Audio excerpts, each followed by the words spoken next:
Hi, my name is Dr. Prajalunia. Today I've just come to explain you about a simple topic, but it is very important, that is about tuberculosis.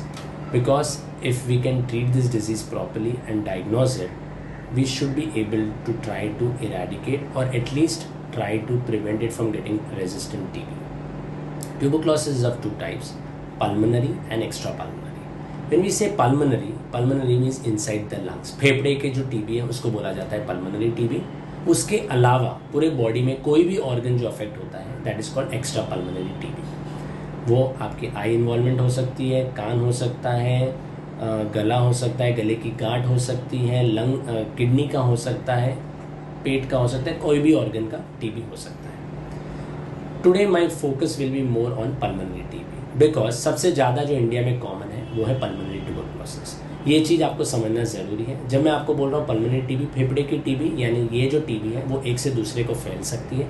जब भी कोई if anybody is coughing, sneezing या कोई भी जोर से बात कर रहा है तो बिकॉज ऑफ कफिंग से वो ड्रॉपलेट्स बाहर आते हैं and if the other person inhales that thing the person gets infected with that bacteria. इसके लिए बोला जाता है कि जब भी किसी को पल्मोनरी टीबी है तो आपको मास्क लगाना ज़रूरी है, क्योंकि उससे क्या होगा, आप एक से दूसरे इंसान को वो बैक्टीरिया स्प्रेड नहीं करेंगे.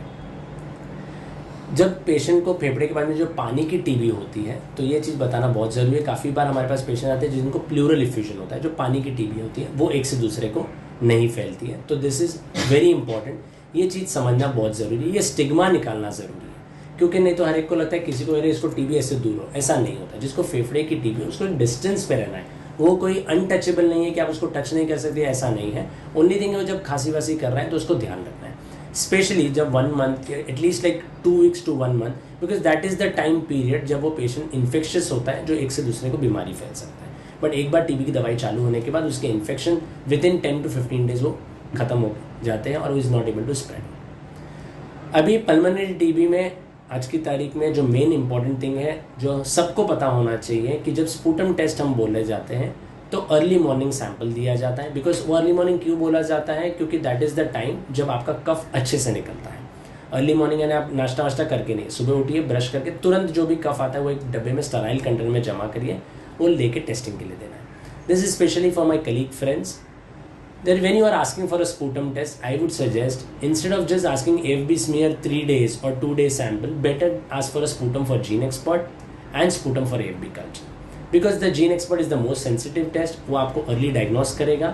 And second benefit of gene expert test is that you will come to know whether the bacteria is resistant to rifampicin or sensitive to rifampicin. Because इससे अपने को पता चल जाएगा कि ये TB sensitive TB है या resistant TB है. Because दोनों का treatment अलग है.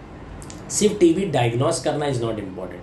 To diagnose whether it's sensitive TB और resistant TB is more important. अभी कोई पूछता है कि कल्चर करने की क्या ज़रूरत है. Because in India 30% cases are isoniazid resistance.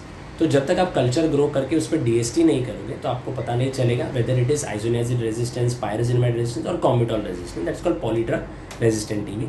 So always any patient of tuberculosis whether it's pulmonary और extra pulmonary, any sample you are sending, you have to send it for gene expert and AFB culture, because that will help you in finding out whether it's sensitive or resistant TB, and on that basis you can treat the patient accordingly and you will be able to get a good outcome and preventing to development of resistant TB and to prevent further relapses.